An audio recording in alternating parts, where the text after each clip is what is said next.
3장. 그렇다면 유대인이라고 해서 어떤 이득이 있습니까? 할례를 받는다고 어떤 장점이 있습니까? 여러 가지 많이 있습니다. 첫째는 하나님의 말씀이 유대인에게 맡겨졌습니다.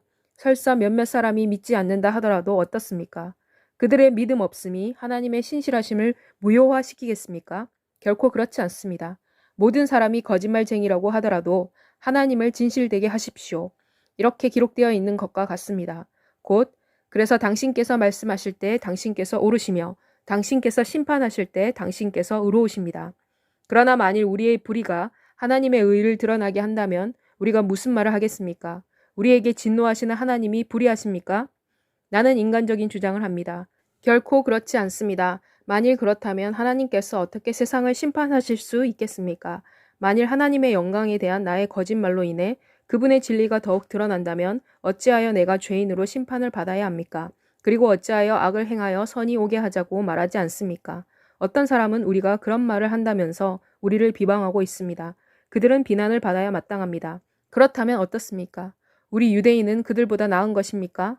결코 아닙니다. 우리는 유대인이나 그리스인이나 이미 다 죄 아래에 있다는 판정을 받았기 때문입니다. 기록된 바와 같이 의인은 없습니다. 한 사람도 없습니다. 깨닫는 자도 없고 하나님을 찾는 자도 없습니다.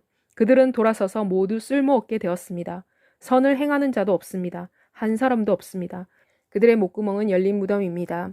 그들은 그들의 혀로 속이는 일을 일삼습니다. 그들의 입술에는 독사의 독이 있습니다.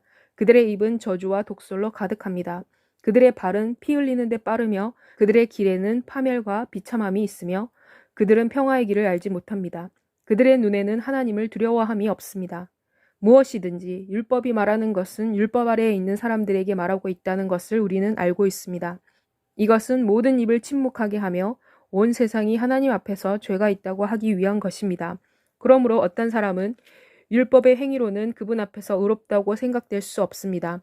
이는 율법을 통해 우리는 우리의 죄를 인식하기 때문입니다.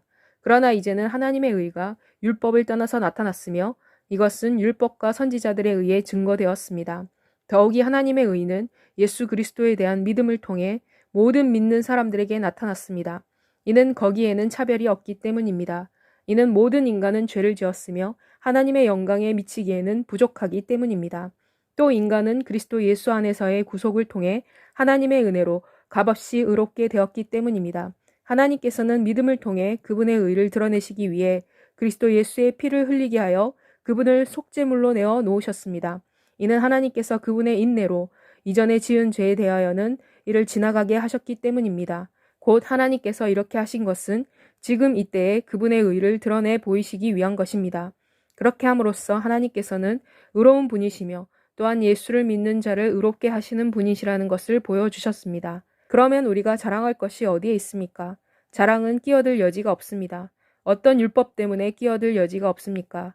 행동을 요구하는 율법 때문입니까? 아닙니다. 믿음의 율법 때문입니다.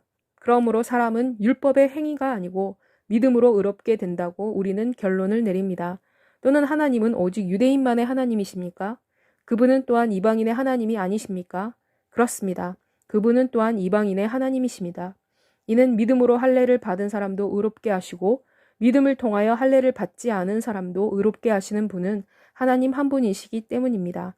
그렇다면 우리가 이 믿음으로 율법을 폐할 수 있습니까? 결코 그렇지 않습니다.